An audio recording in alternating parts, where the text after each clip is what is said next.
संगठन क्योंकि ये गलत छपी हुई किताब है या मटेरियल वाली किताबें ले लेंगे तो आप तो इसलिए किताब का चुनाव सोच समझ के कीजिएगा।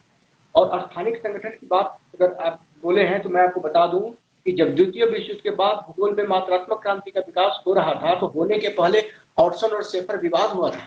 ऑर्सन क्षेत्रीय विभिन्नताओं के अध्ययन पर जोर दे रहे थे जबकि शेफर कहा था कि नहीं, क्षेत्रीय विभिन्नताएं गई, आप स्थानिक संगठनों का अध्ययन कीजिए। और ये वर्ड स्थानिक संगठन लाने वाला शेफर था और तभी जब शेफर उस विवाद में जीता हॉटसन से तब कहीं जाकर मात्रात्मक क्रांति किया भूगोल में। लोग खूब इसका उपयोग करते हैं लेकिन 10 साल 15 साल 20 साल होते होते फिर क्योंकि मात्रात्मक क्रांति भावनाओं का मूल्यांकन कर ही नहीं पाती है। आप जोड़ घटा के किसी के भावना का सिद्धांत कैसे बना देंगे? ठीक है, आपकी माँ मार के डंडा मार के रोटी खिलाती है, मात्रात्मक क्रांति क्या इसकी व्याख्या कर पाएगा? नहीं कर पाएगा। तब आता है भूगोल में व्यवहारात्मक मात्रात्मक क्रांति के, तब आता है मानववादी मात्रात्मक क्रांति के भूगोल में, तब आता है सामाजिक कल्याण। सारे वाद जो है यहीं पर, हेलो, यहीं पर संगठन। हाँ, आवाज जा रही है अभी? सर थोड़ी रुक रुक के आ रही है।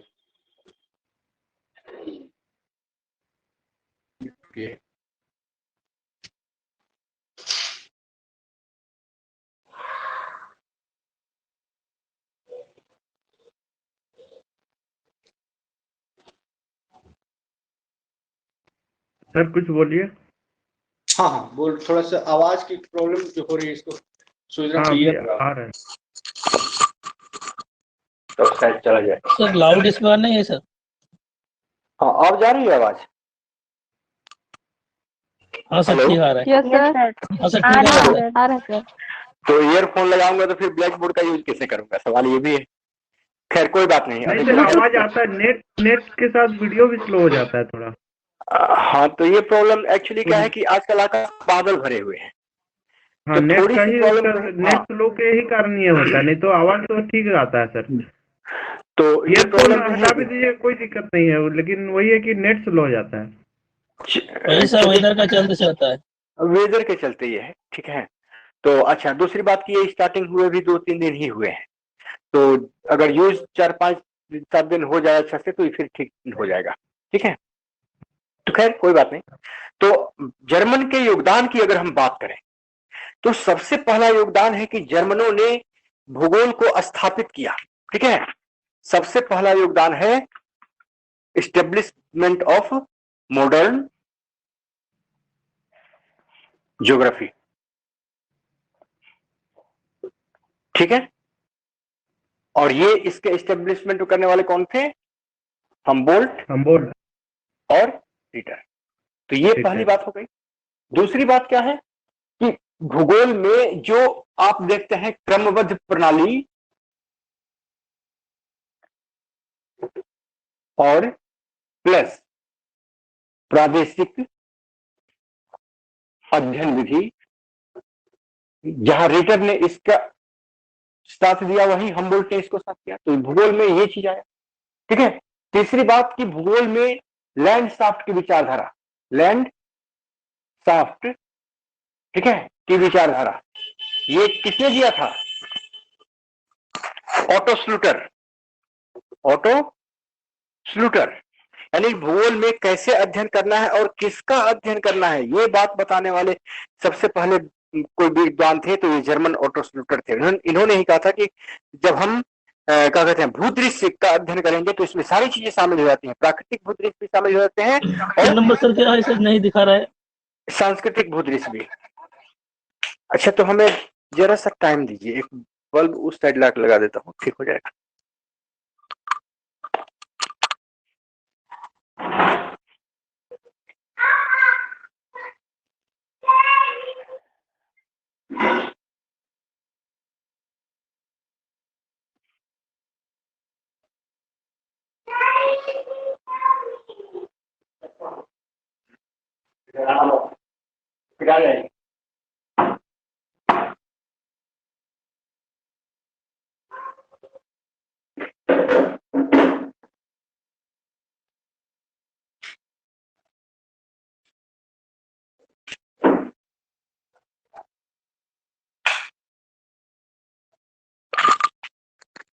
फिर तो वही प्रॉब्लम है।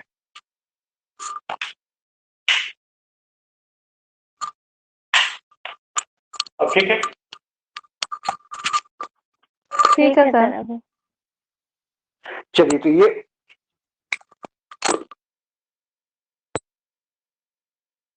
ने दिया था ये हाँ चीजें सर, clear है। बहुत स्लाइड हट गया सर, बहुत अच्छा देख रहे हैं। ठीक है।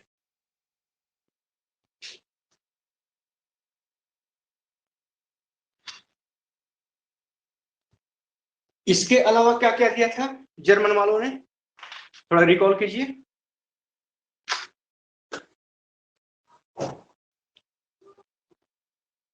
जियोपॉलिटिक्स की विचारधारा, याद कीजिए रेडजेल जो है प्रथम ऐसे विद्वान है जिन्होंने उस समय ही राजनीतिक भूगोल लिखा था और इस राजनीतिक भूगोल में जैविक राज्य का जैविक सिद्धांत दिया था, organic theory of the state, और उसमें बताया था कि अगर राज्य अपना विकास या अपना विस्तार नहीं करता है तो दूसरे राज्य उस पर अधिकार कर लेंगे और राज्य का अस्तित्व ही समाप्त हो जाएगा, और यही लाइन द्वितीय विश्व युद्ध करवा देती है। तो जियोपॉलिटिकल कॉन्सेप्ट जो है सर थर्ड नंबर क्या है सर, रिपीट कीजिए ना एक बार। विचारधारा का प्रतिपादन रेडजेल के द्वारा किया गया। थर्ड नंबर है लैंडसाफ्ट की विचारधारा, या इसको कहिए भूदृश्य की विचारधारा। भूदृश्य की संकल्पना ऑटो श्लूटर इसने दिया था।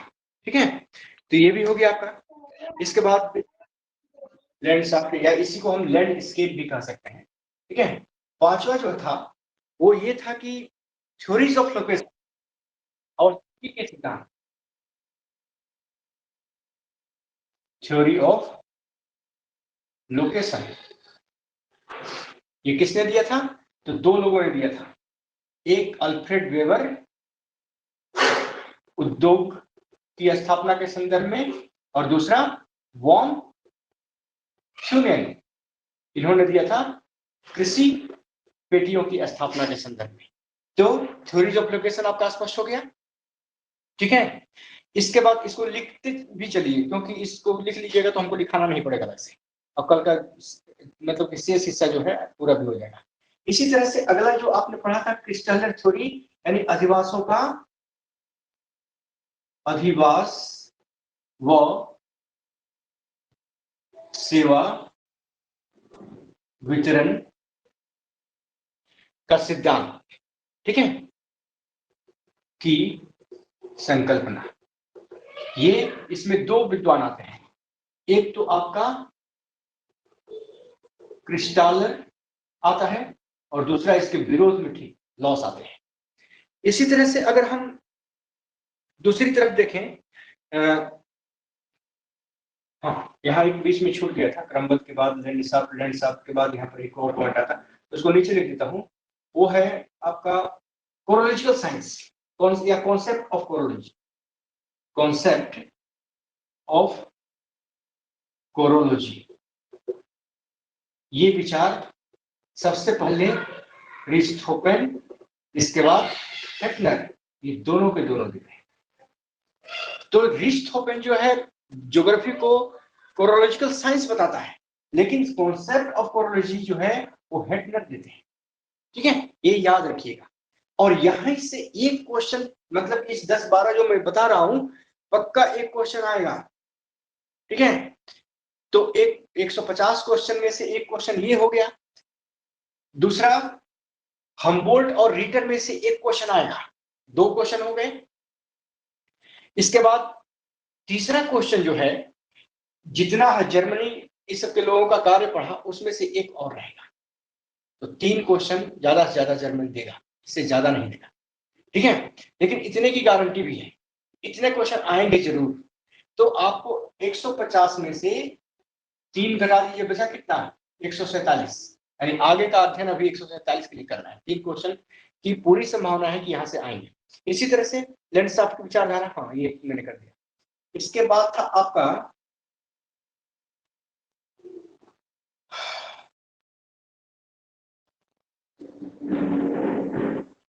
जियोमॉर्फोलॉजिकल लैंडस्केप से संबंधित एक क्वेश्चन था। मॉर्फोलॉजिकल एनालिसिस 8वां नंबर, मॉर्फोलॉजिकल एनालिसिस। तो ये मॉर्फोलॉजिकल एनालिसिस की बात किसने की थी जी? W Penck. और जबरदस्त आलोचना की थी इसने डेविस की। W Penck, W Walter Penck, याद आया? इसने जबरदस्त आलोचना की थी डेविस की, ठीक है। ये 1929 में शायद किताब 23 में लिखा गया था, और ये बाद में जब इंग्लिश में बात होता है तब लोगों को इस चीज का पता चलता है। तो ये वो बेसिक चीज है जो पूरे जर्मनी सर लास्ट वाला का स्पेलिंग बताइएगा। किस चीज का? लास्ट वाला सर, ये मॉर्फोलॉजिकल एनालिसिस का। जी सर। हाँ, MORPHOLOGICAL, morphological analysis, ANALYSIS। Sir उनका नाम Walter Penck, W Penck, Walter Penck. हाँ। अच्छा, आप लोगों में टोटल नंबर ऑफ स्टूडेंट्स 34 या 35 हो गए हैं, लेकिन जब ज्वाइन करने की बात आती है तो 19 लोग ही आ रहे हैं। क्यों?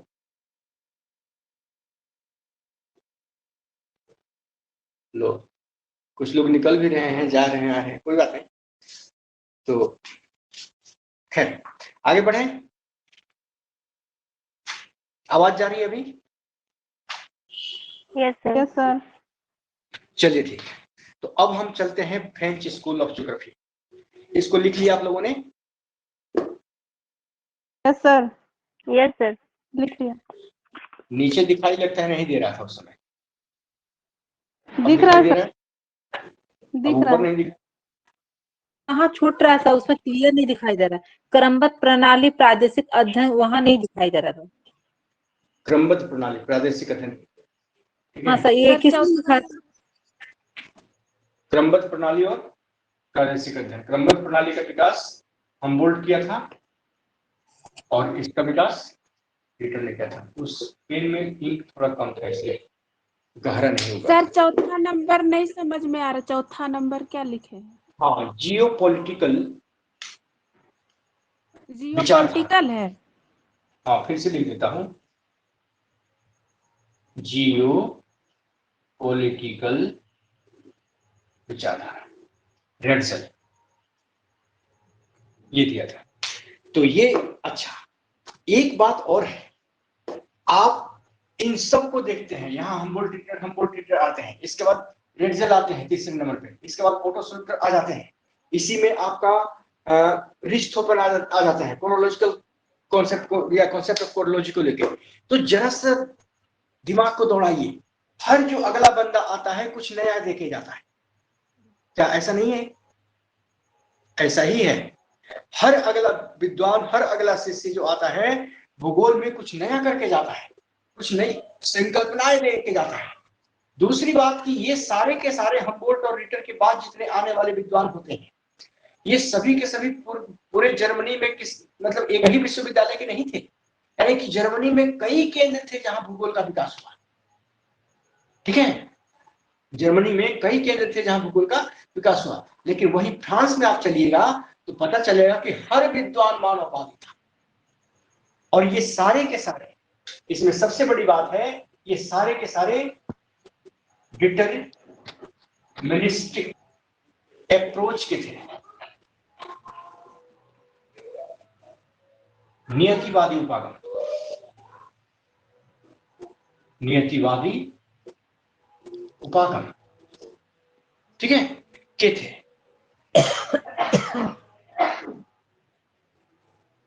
अब दिखाई दे रहा है?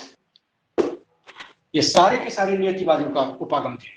तो एक तरह से आप ये कहिए कि जो जर्मन्स थे, ठीक है, इन्होंने नियतिवादी कॉन्सेप्ट को बढ़ावा दिया, इन्होंने मॉडर्न ज्योग्राफी को स्थापित किया, इन्होंने ज्योग्राफी जो स्थापित किया उसमें क्रमबद्ध प्रणाली और प्रादेशिक अध्ययन की प्रणाली को बढ़ावा दिया। इसी तरह से आगमनात्मक और निगमनात्मक ये भी यहाँ लिख सकते हैं। आगमनात्मक प्लस निगमनात्मक विधियों को बढ़ावा दो, ठीक है।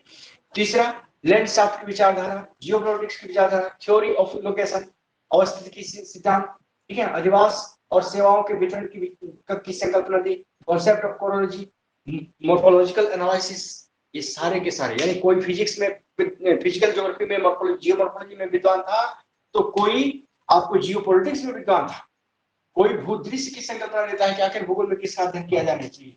तो भूगोल को विविध आयाम दिया, एक तरह से कह सकते हैं कि विविध आयाम प्रदान किया, पहला नंबर, ठीक है। दूसरा नंबर कि ये सारे के सारे विद्वान कई केंद्रों पर भौगोलिक विद्या का विकास किया, ठीक है, कई केंद्रों पर भौगोलिक विद्या का विकास किया, ठीक है। तो इस तरह से हम देखते हैं कि भूगोल को मतलब कि कई आयाम दिया और कई केंद्रों पर इसका विकास किया, विश्व प्रसिद्ध बनाया, ठीक है। तीसरा नंबर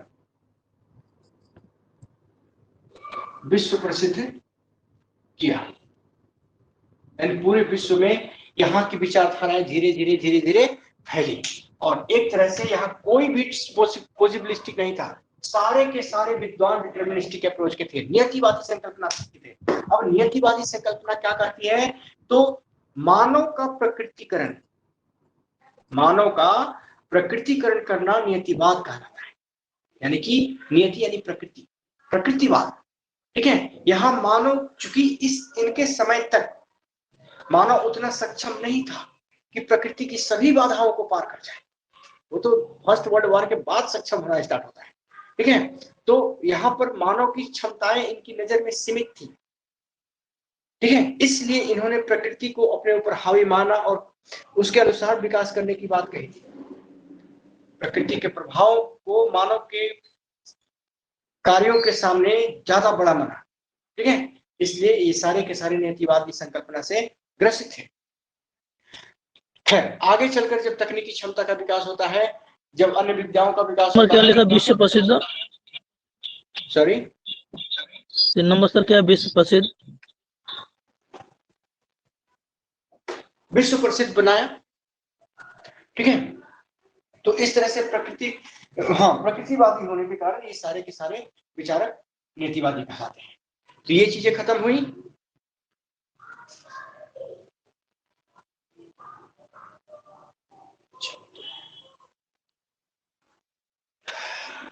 आगे बढ़ूं, सर इसको मिटा दूं। Yes sir.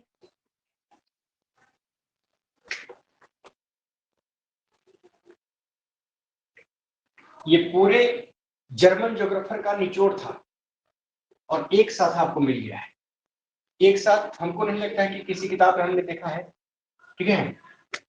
ये तो क्रिएट करने की चीज है, जैसा आप चाहें वैसा करें। अब आ जाइए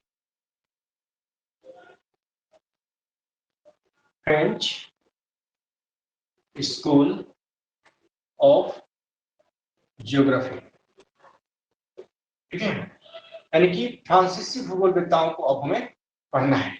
this school is known as the possibilistic school, possibilistic school, इसको हम संभववादी स्कूल के नाम से भी जानते हैं, ठीक है। और तो दिखाई नहीं दे रहा है सर, फ्रेंच स्कूल ऑफ, अब दिखाई दे देगा, ठीक है।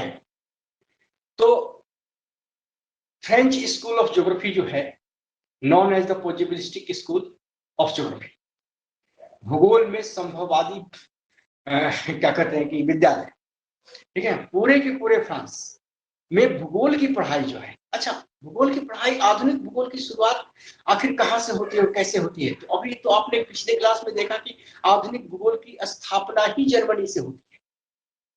क्लियर?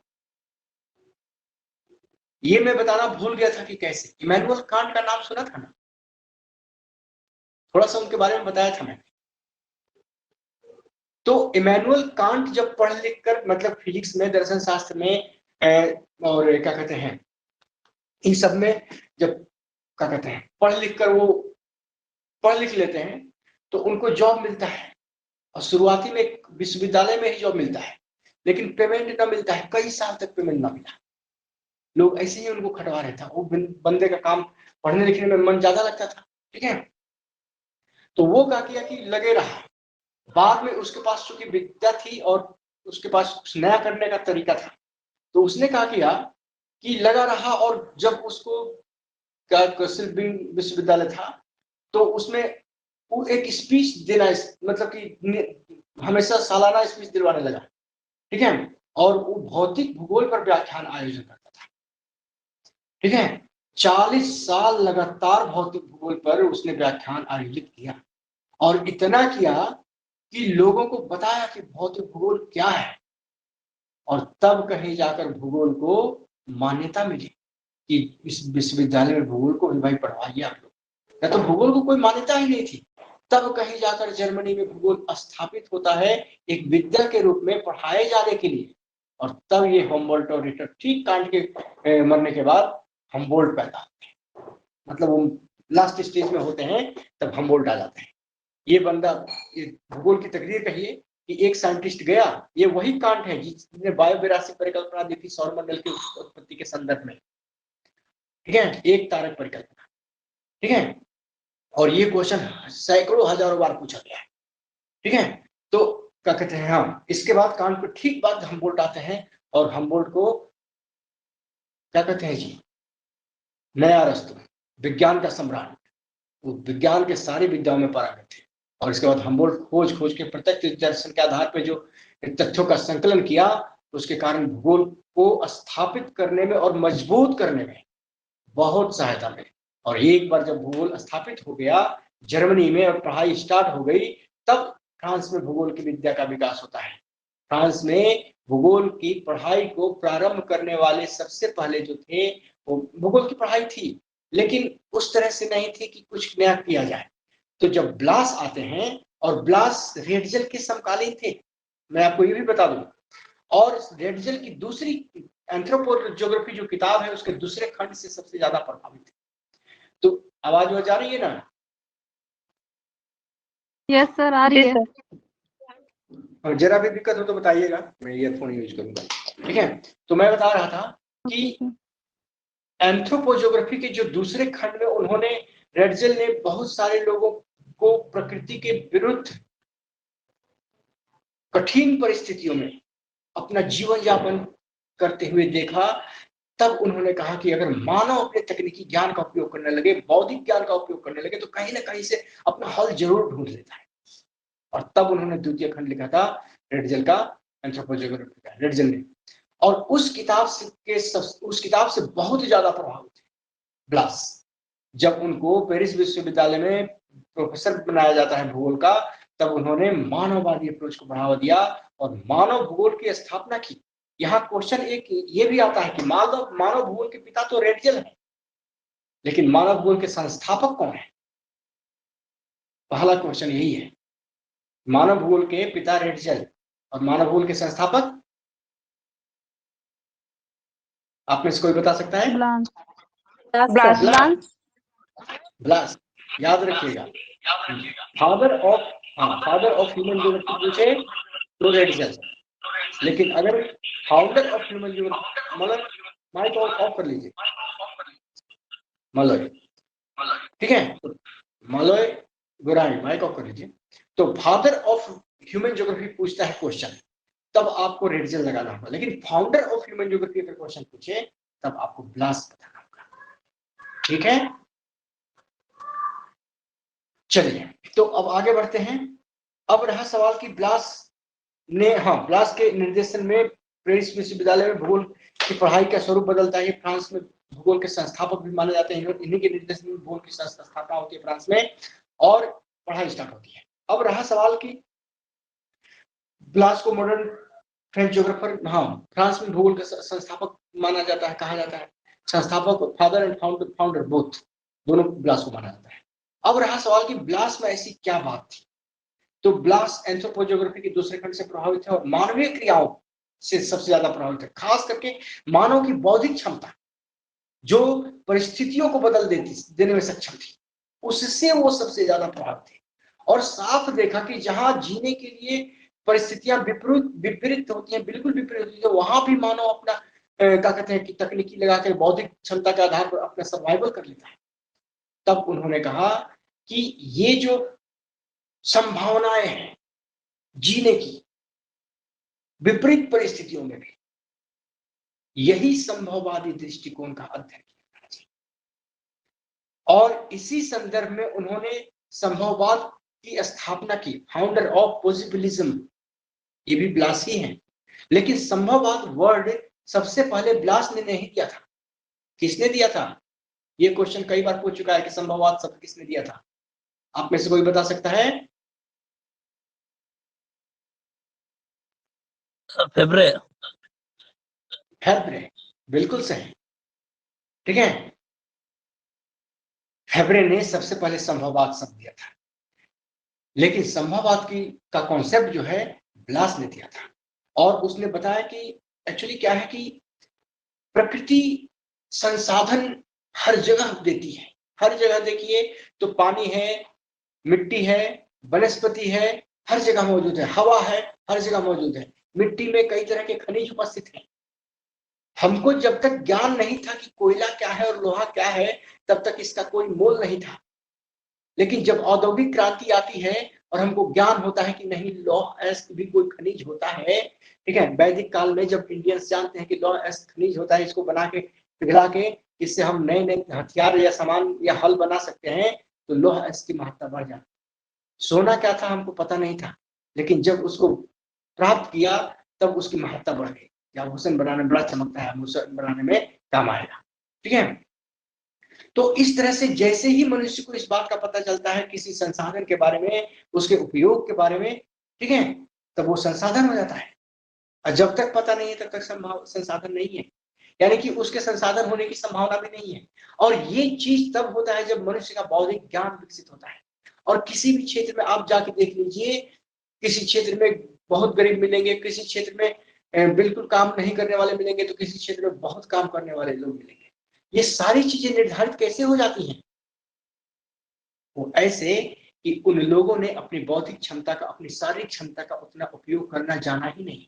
और जहां लोगों ने जाना किया, वहां का वातावरण बदल गया। अब देख लीजिए कि जमशेदपुर में लौह अयस्क बहुत पहले से था, लेकिन कारखाना 1908 में ही स्थापित होता है। उसके पहले क्यों नहीं? क्योंकि उसके पहले अगर जानकारी भी थी तो क्षमता नहीं थी, तकनीकी नहीं थी। ये तकनीकी टाटा खरीद के लाता है, लेके आता है और कारखाना स्थापित करते हैं रतन टाटा या जो भी हो, ठीक है, जीआरडी टाटा। और क्या करते हैं कि तब यहाँ पर लोहा इस्पात का उत्पादन होने लगता है। लेकिन इसके पहले जनजातियों का प्रदेश था, खाली शिकार करो खाओ। शिकार करने में भी तकनीकी की जरूरत पड़ती है। ठीक है, तो मेरे कहने का सेंस ये है कि प्रकृति संसाधनों से भरी पड़ी है, लेकिन उन संसाधनों की पहचानने की क्षमता हमारी बौद्धिक क्षमता पर निर्भर करती है। संसाधनों को दोहन करने की क्षमता हमारी तकनीकी क्षमता पर निर्भर करती है। और जब ये तकनीकी क्षमता, बौद्धिक क्षमता हमारे अंदर ज्यादा होती है, तो ठीक वैसे ही, जैसे ही ज्यादा होती है, ठीक वैसे ही हम संसाधनों का दोहन करना प्रारंभ कर देते हैं। यानी प्राकृतिक वातावरण में बदलाव आना शुरू। लकड़ी काटो, कुर्सी बनाओ, मेज बनाओ, फर्नीचर बनाओ, बेचो, सारे जंगल कट गए। लोहा इस्पात निकालो, लोहा बनाओ, लोहे का सामान बनाओ, मशीन बनाओ, पुर्जा, कल, नल, पाइप, चादर सब बनाओ, बेचो। पूरा सांस्कृतिक प्राकृतिक वातावरण में चेंज आ गया। इस प्राकृतिक वातावरण के बीच में एक सांस्कृतिक वातावरण स्थापित हो गया, जहां इन संसाधनों के दोहन की प्रक्रिया होती है। और जितनी ज्यादा तकनीकी विकसित होती है, उतना ही दोहन आसान हो जाता है। ये बात आगे चल के क्या कहते हैं, क्या नाम था, ब्रुन्स ने देखा कि इसी संभववादी सोच के कारण, विकास किए जाने की संभावना के कारण, विकास की प्रक्रिया के बढ़ने के कारण पूरे विश्व स्तर पर, प्रथम विश्व युद्ध के लगभग की बात है, पूरे विश्व स्तर पर संसाधनों का दोहन सबसे ज्यादा हो गया। और इन्होंने कहा कि जिस तरह से संसाधन दोहन किए जा रहे हैं, मनुष्य का अधिकार माना जा रहा है संसाधन का दोहन करना, ये पूरी तरह से संसाधनों की डकैती है, प्राकृतिक संसाधनों की डकैती है। और चूंकि सारी देशों की अर्थव्यवस्था इसी संसाधन के दोहन पर टिकी हुई है, इसलिए इस अर्थव्यवस्था को उन्होंने डकैती अर्थव्यवस्था नाम दे दिया, अपहरणीय अर्थव्यवस्था नाम दे दिया। क्योंकि ब्रिटेन का उपनिवेश जो दक्षिण एशिया में, दक्षिण पूर्व एशिया में कायम था, इस देशों से ब्रिटेन संसाधनों को लूट के लेके जाता था, फ्री ऑफ कॉस्ट लेके जाता था, बहुत कम मूल्य पे लेके जाता था, और ले जाके अपने यहाँ सिंथेसाइज करता था, प्रोसेस करता था, सामान का उत्पादन करता था, फिर उसी सामान को लाके इसी देश में बेच देता था। 1 रुपए में संसाधन खरीदता था और 100 रुपए में बेचता था, 10 रुपए में बेचता था, 50 रुपए में बेचता था, भारी कमाई करता था। तो इसीलिए क्या कहते हैं, ब्रुन्स ने इस तरह की अर्थव्यवस्था को, वैश्विक स्तर पर जो इस तरह की अर्थव्यवस्था फैली थी, उसको डकैती अर्थव्यवस्था या अपहरणीय अर्थव्यवस्था कहा था। और यही क्वेश्चन पूछा जाता है कि विश्व की अर्थव्यवस्था को अपहरणीय अर्थव्यवस्था किसने कहा था? तो ब्रुन्स ने कहा था। क्लियर? अब आते हैं संभववादी सोच में, हम वहां चल रहे थे। तो ये संभववादी सोच सबसे पहले ब्लास ने दिया था। अब रहा सवाल कि संभववादी सोच क्या है। तो मैं आपको इंट्रोडक्शन दे चुका हूं कि पूरे प्राकृतिक क्षेत्र में जो भी प्राकृतिक वातावरण है, उसमें कई तरह के संसाधन मौजूद हैं। आदमी की बौद्धिक क्षमता उस संसाधन का पहचान करती है और तकनीकी क्षमता उस संसाधन का उपयोग करती है। लेकिन बौद्धिक क्षमता अगर नहीं है तो पहचान नहीं कर सकता है, और तकनीकी क्षमता नहीं है तो उसका उपयोग नहीं कर सकता है। और ऐसे कंडीशन में प्रकृति ने तो संसाधन प्रदान किया है, तब कहा जाता है कि संसाधन का उपयोग करना और न करना ये निर्भर करता है मनुष्य की अपनी क्षमता पर।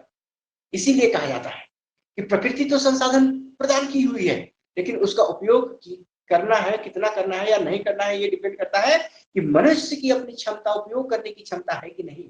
इसको के पहले यहाँ पर ऐसा नहीं है कि लॉस नहीं था, लॉस था, लेकिन इसको पहचान थी कि नहीं ये कहा नहीं जा सकता, और उपयोग करने की क्षमता तो थी ही नहीं, इसलिए संसाधन का उपयोग नहीं करते थे। जब पहचान करने की क्षमता हो गई, तकनीकी क्षमता हो गई, तो खूब उपभोग कर रहे, इतना दोहन कर रहे हैं कि सारा लॉस लगता है 2 ही दिन में समाप्त हो जाए। पहाड़ के पहाड़ खोदे जा रहे हैं लॉस निकालने के लिए। तो ये डिपेंड करता है कि उसकी क्षमता कितनी है। और इस तरह से प्रकृति का मानवीकरण करने की घटना को ब्लास ने संभववादी कहा, और यही संभववादी विचारधारा है। इस संभववादी विचारधारा में 2 तत्वों की व्याख्या बहुत जोरदार तरीके से की। पहला था जनरेटिव वाई। हाँ, ब्लास ने कहा कि इसी संभववादी विचारधारा के अंतर्गत हमको भूगोल में इस बात का अध्ययन करना चाहिए कि किस प्राकृतिक भूदृश्य के अंतर्गत, किसी भी प्रादेशिक भूदृश्य के अंतर्गत किस तरह से सांस्कृतिक वातावरण का विकास हुआ है। अगर हम इस सांस्कृतिक वातावरण का विकास का अध्ययन करना चाहते हैं तो किसी न किसी प्राकृतिक भूदृश्य में ही हमको जाना होगा। इसलिए प्राकृतिक भूदृश्य या प्राकृतिक वातावरण और सांस्कृतिक वातावरण में अंतर नहीं है। Both are interdependent and interrelated, not only interrelated but also interrelated. दोनों के दोनों एक दूसरे पर निर्भर करते हैं। प्राकृतिक संसाधन से भरे पड़े प्राकृतिक वातावरण या प्राकृतिक भूदृश्य का दोहन तभी संभव है जब सांस्कृतिक वातावरण का विकास हो, मानवीय वातावरण का विकास हो, यानी कि मानवीय बस्तियों, शहरों, ग्रामीण क्षेत्रों या फिर क्रियाशील क्षेत्रों का विकास हो, तभी उस संसाधन का दोहन संभव है। लेकिन उसने ये भी कहा कि इस सांस्कृतिक वातावरण के क्षेत्र में मानव का जो ज्ञान है एक दिन में विकसित नहीं होता है। कुछ ज्ञान तो उसको उसकी पूर्वज से मिलते हैं, जिसको आनुवंशिक ज्ञान कहते हैं। कुछ ज्ञान उसके साथ चल रहे होते हैं अलग अलग कल्चर के द्वारा, जो कि उसकी संस्कृति से मिले होते हैं, परंपरा से मिले होते हैं। ठीक है, तो ये आनुवंशिक ज्ञान, सांस्कृतिक ज्ञान, दैनिक जीवन यापन जीने का ज्ञान, और इसके ऊपर उसकी बौद्धिक क्षमता, सोचने समझने की, तार्किकता करने की, ये उसको तकनीकी ज्ञान देता है। ये कुछ नया करने की सलाह देता है, सोच देता है, करवाता है। ठीक है, अब जैसे मान लो कि बिना संसाधन का खर्च किए हमको यहाँ से वहां 30 का स्पीड में जाना है, साइकिल का आविष्कार कर लिया, कोई संसाधन खर्चा नहीं होता साइकिल में। अब इससे भी ज्यादा 120 का स्पीड में जाने, यहाँ से मोटरसाइकिल का आविष्कार कर लिया। तो ये तकनीकी ज्ञान है। अब मोटरसाइकिल का आविष्कार कर लिया तो मोटरसाइकिल बनाने में लोहा लगेगा, चलाने में पेट्रोल लगेगा। ठीक है, तो ये उसका तकनीकी क्षमता है, और इसी तकनीकी क्षमता के आधार पर वह संसाधन का उपयोग करने में समर्थ हो पाता है। लेकिन अगर तकनीकी क्षमता नहीं है तो संसाधन का उपयोग करने में सक्षम नहीं है। अब क्या है कि प्रत्येक प्रदेश, ये एक बात है। दूसरी तरफ आइए, आप अलग अलग प्रदेश में जाइए। अभी यहां जमशेदपुर के ठीक बाहर निकलिए तो पूरी जनजातियों का इलाका मिलेगा, और ये विकसित कुछ मामलों में है, लेकिन बहुत कुछ मामलों में विकसित नहीं है। जैसे रहन सहन, खान पान, पहनावा ओढ़ावा, संस्कृति, क्रियाएं, ये सारी की सारी इनकी वही है, परंपरागत। लेकिन दिन में देखिए तो जींस पैंट जरूर पहने, ये आधुनिक कल्चर के दिन है, उससे प्रभावित है। टूथब्रश का जरूर उपयोग करेगा। अब गांव में देखिए हर आदमी टूथपेस्ट का यूज करता है, कोई दतवन का यूज नहीं करता है। ट्राउजर जरूर पहनेगा। धीरे धीरे सांस्कृतिक उसका परंपरा बदल रही है। तो एक तरह से जब ये बदली नहीं थी, तब जरा सोचिए कि वही दातुन का उपयोग करना, वही लुंगी पहनना, ठीक है, या इस तरह से अपने पूरे कल्चर में दिखता था कि हाँ ये मुंडा है, ये संताल है, ये हेम्ब्रम है, ये कुछ है, इस तरह का दिखता था। लेकिन अब कोई देख के ये नहीं कह सकता कि ये हेम्ब्रम है और ये क्या कहते हैं कि कोई और है, क्योंकि यहाँ पर उसका कल्चर बदला है, उसने किसी और कल्चर को एडॉप्ट किया है। तो ये चीजें उसका दैनिक जीवन की चीजें हैं, ठीक है, और ये दैनिक जीवन की चीजें कहीं और से उसको मिली है। और केवल यही नहीं मिली है, उसको तकनीकी ज्ञान भी मिला है। वो भी आज साइकिल बना सकता है, मोटरसाइकिल पे चढ़ सकता है, ठीक है। तो यहां पर देखिए दो बातें हो गई। कुछ साल पहले यह एक परंपरागत ट्रेडिशनल सोसाइटी हुआ करती थी, लेकिन आज संचार माध्यमों के विकास के कारण यह भी एक मॉडर्न सोसाइटी है। पहले यह काम की तलाश करते थे, इनको काम नहीं मिलता था, अब काम इनको ढूंढने लगा है, क्योंकि इसमें भी डॉक्टर, इंजीनियर और क्या कहते हैं कि अच्छे अच्छे लोग बनने लगे हैं, काम इनको ढूंढ रहा है। अब इनकी सभ्यता और संस्कृति में बदलाव आए हैं, ठीक है। तो यहाँ पर भूदृश्य की अगर बात करें, वातावरण की बात करें, तो जो सांस्कृतिक वातावरण है वो काफी पहले की अपेक्षा विकसित हो गया है। अब ये संसाधन का चुनाव करने लगा है कि हम किसका उपयोग करें और न करें, हम खेती करें कि न करें, मिट्टी का उपयोग करें कि न करें, जल का करें कि न करें, और करें तो कितना करें। अब ये कैलकुलेशन करके करने लगा, पहले कैलकुलेशन नहीं थी। आज भी गाँव में जाइएगा तो कोई कैलकुलेशन नहीं है कि पानी कितना पटाना है, लेकिन जो भी एडवांस गाँव है पश्चिमी यूपी और पंजाब में, वहां जाइएगा तो उसको कैलकुलेशन करके पानी पटाना है, वो स्प्रिंकल सिंचाई करता है। हरित कृषि, हरित क्रांति से प्रभावित है और नए बीजों का उपयोग करता है, ठीक है। तो वहां पर तकनीकी ज्ञान बदल गए, उत्पादन भी बदल गए। यहाँ तकनीकी ज्ञान नहीं बदला, उत्पादन नहीं बदला। यही बात ब्लास ने कही थी कि किसी भी क्षेत्र में जीवन यापन की एक अलग अलग कलाएं पाई जाती है। बात समझ में आ रही है? जीवन यापन की, और ये जीवन यापन की जो कला है वो प्राकृतिक संसाधनों का दोहन करती है, तभी अपने को सरवाइव करा पाती है। अगर इस जीवन यापन की कला का बौद्धिक विकास, तकनीकी विकास ज्यादा हुआ है, तो उस प्राकृतिक वातावरण का भी क्या कहते हैं उपयोग, उस प्राकृतिक वातावरण के संसाधनों का उपयोग भी ज्यादा हुआ है, जैसे जमशेदपुर में।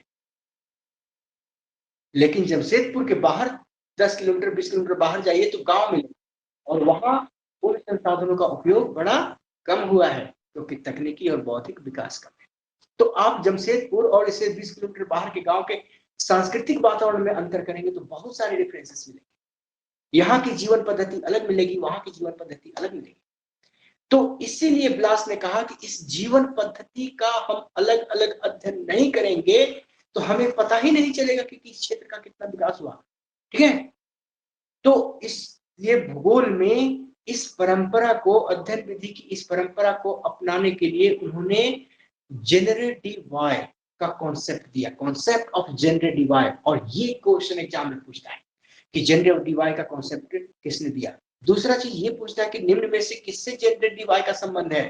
तो जेनरेटिवाई का मतलब ही होता है जीवन पद्धति की, जीवन पद्धति, जीवन यापन की पद्धति। तो कि आप एक छोटे से क्षेत्र का चुनाव कीजिए, जिस छोटे से क्षेत्र का चुनाव इस जीवन यापन की पद्धति का अध्ययन करने के लिए किया जाता है, उस छोटे क्षेत्र को उसने नाम दिया पेज। जैसे किताब आप उठाते हैं और किताब में आप ये देखते हैं कि हाँ भाई ब्लास किस पे मिलेगा, रिटर्न इस पे मिलेंगे, ब्लास किस पे मिलेगा 4 पेज बाद, रिस्टोफर 4 पेज बाद, इसके बाद अल्फ्रेड डिमांजिया 4 पेज बाद। किताब में देखते हैं हर पेज किसी अलग विद्वान से संबंधित है।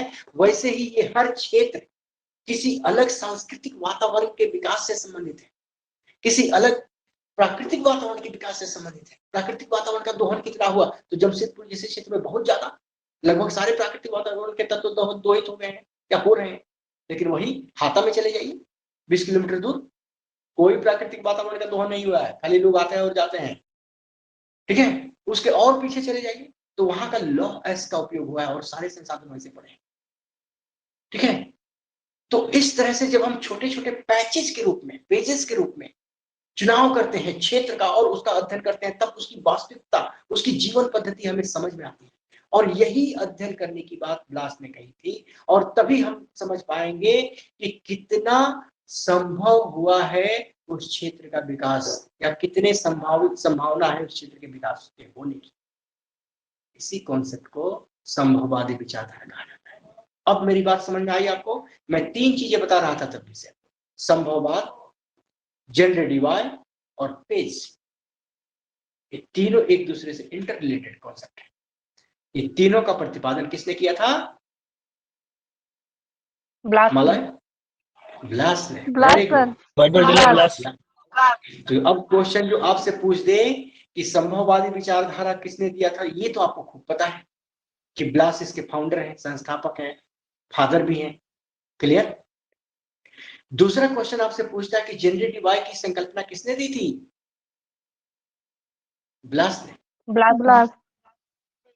फिर पूछे कि पेज क्या है, तो पेज एक स्थलीय खंड है, स्थानिक क्षेत्र है, कोई क्षेत्र मतलब कि भू क्रस्ट का छोटा सा हिस्सा है जिसका अध्ययन किया जाता है। अध्ययन क्या किया जाता है? तो ये अध्ययन वहां की जीवन पद्धति का किया जाता है कि उस जीवन पद्धति में लोगों के संस्कृति का विकास कितना हुआ है, लोगों के जीवन यापन के तरीके में कितना बदलाव आया है, लोग कितना संसाधन का उपयोग कर रहे हैं। यही जेनरेटिव है। माइक ऑफ कर लीजिए विचार। सर क्या होगा सर? हाँ, सर उसका स्पेलिंग क्या होगा? किसका? सर ये जीवन यापन पद्धति का इंग्लिश सर। जेनरेटिवाई। ठीक है, जेनरेटिवाई। तो यही कॉन्सेप्ट जेनरेटिवाई कहलाता है। तो ब्लास से संबंधित ये विचारधारा थी। अब आप आ जाइए, दूसरा है, हाँ, पेज हो गया, जेनरेटिवाई हो गया। ठीक है, दूसरा, हाँ, ब्लास ने और भी काम किया था, मैं बहुत छूट रहा था। ब्लास की सबसे प्रसिद्ध किताब थी principle of human geography.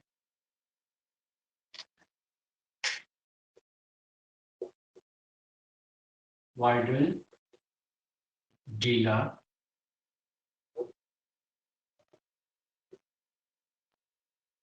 ब्लाच, Paul Vidal de la Blache. ठीक है, पॉल वाइडल डीला ब्लास, 1845 से 1918।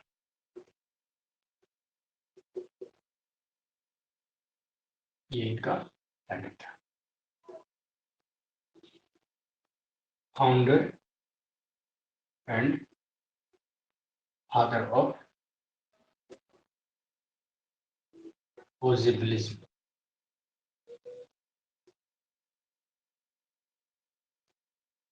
Founder of human geography. ठीक है,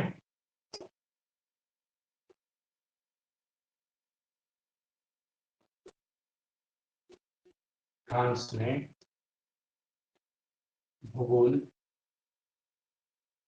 के संस्थापक के रूप में भी जाना जाता है।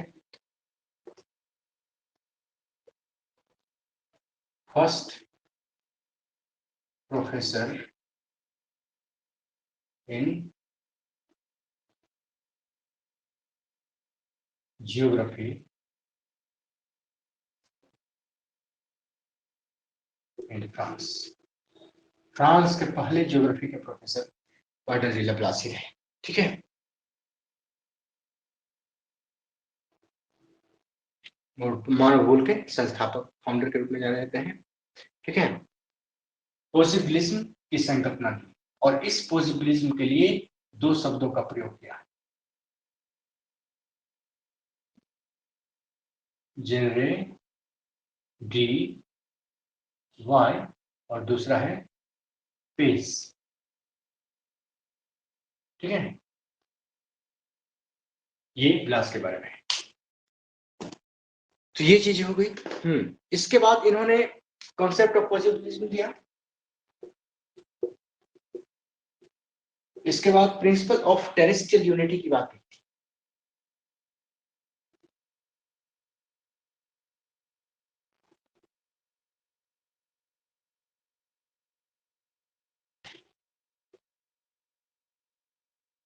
यानी पार्थिव एकता का सिद्धांत ये दिया था। ये मैं पिछली क्लास में भी बता चुका हूं आपको। वाइडिलियन ज्योग्राफी,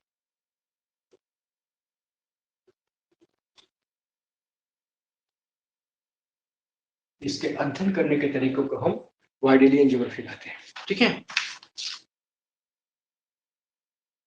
इनकी सबसे प्रसिद्ध किताब थी डी ज्योग्राफी ह्यूमन। ठीक है, इसको किताब जो लिखी थी principle of human geography. Clear, principal of human geography. एक बात मैं आपको बता दूं कि इस प्रिंसिपल ऑफ ह्यूमन ज्योग्राफी जो बात है ऊपर का लिख लिया है ना। ठीक है, ये प्रिंसिपल ऑफ ह्यूमन ज्योग्राफी दो विद्वानों ने लिखा था। एक तो आपका ब्लास लिखे थे, यही किताब जो ह्यूमन ज्योग्राफी किताब थी, और दूसरा यही किताब जो थी इसको हंटिंगटन ने लिखा था। ठीक है, अब अभी तो आवाज नहीं कट रही है ना? No sir. No sir. ठीक है, ठीक ठीक ठीक। तो ये हो गया। इसके अलावा इन्होंने एनाल्स डी ज्योग्राफी नामक पत्रिका की स्थापना की। एनाल्स डी ज्योग्राफी नामक पत्रिका की स्थापना की। इसको जल्दी से लिखिए। ठीक है, तो आगे मैं बढ़ूं।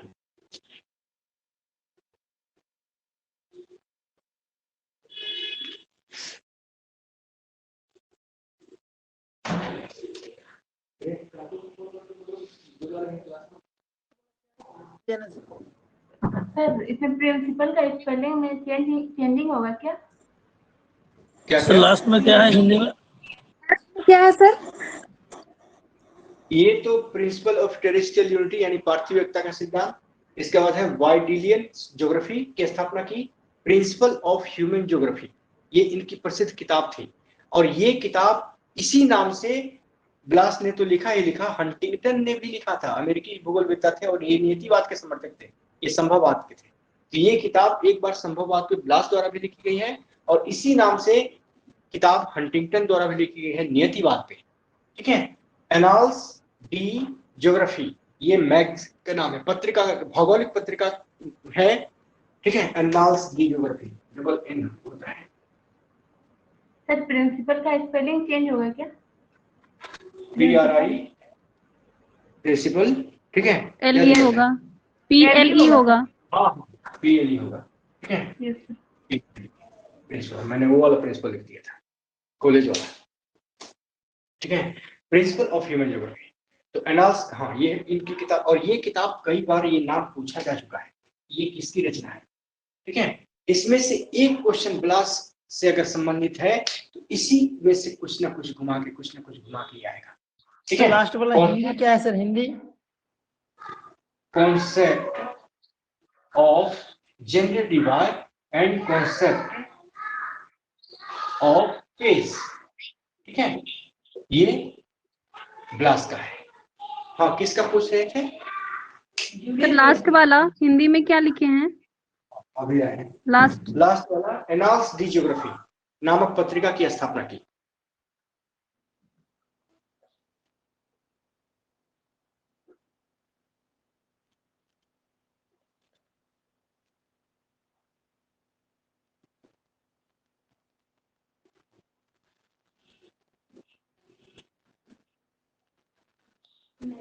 हम्म,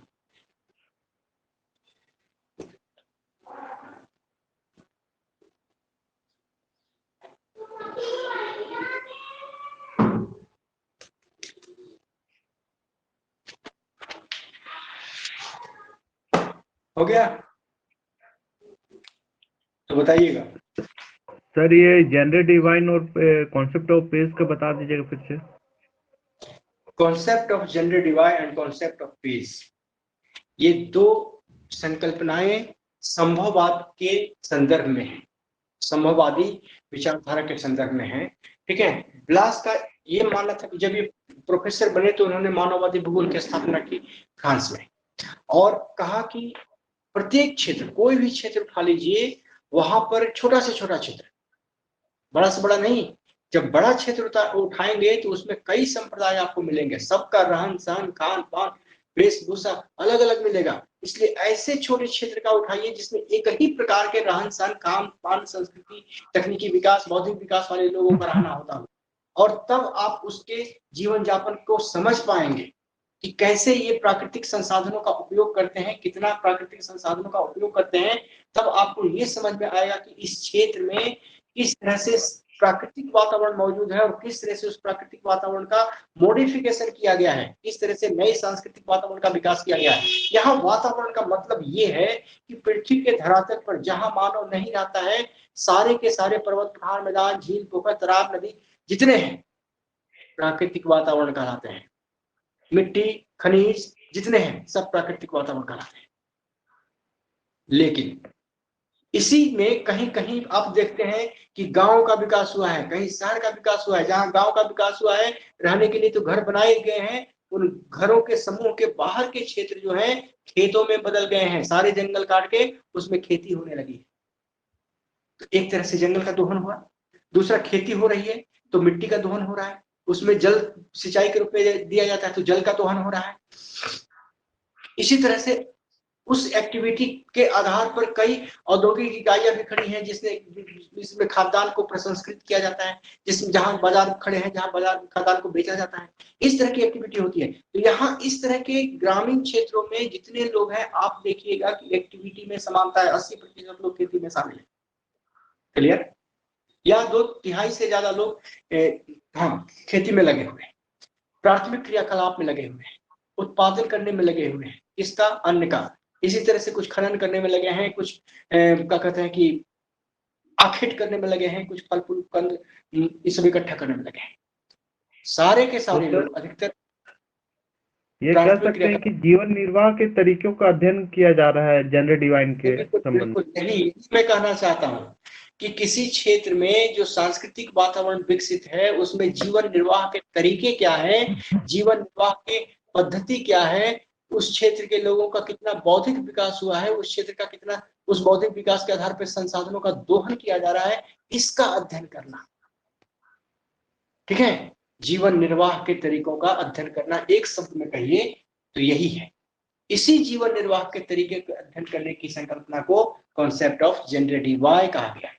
जीवन यापन पद्धति की संकल्पना, कॉन्सेप्ट ऑफ जेंडर डिवाइड का फ्रांसीसी वर्ड है, इसका हिंदी मतलब यही है, जीवन यापन पद्धति की संकल्पना। दूसरा संकल्पना है page, concept of page. Page का मतलब होता है कि स्थानिक भूदृश्य, सीधा आइए हिंदी में, तो पेज का यही मतलब होता है कि किसी छोटा सा स्थानीय में जो भूदृश्य विकसित हुए हैं, चाहे वह प्राकृतिक हो चाहे सांस्कृतिक हो, ठीक है, उसका अध्ययन करना। जब हम छोटे पेज को उठाते हैं, छोटे क्षेत्र को लेते हैं, छोटा सा क्षेत्र, तो उस क्षेत्र में जीवन यापन की पद्धति का अध्ययन कर पाते हैं और समझ पाते हैं कि ये जीवन यापन की पद्धति का बौद्धिक विकास किया हुआ है और ये जीवन यापन की पद्धति में कितना संसाधन का उपयोग किया जा रहा है।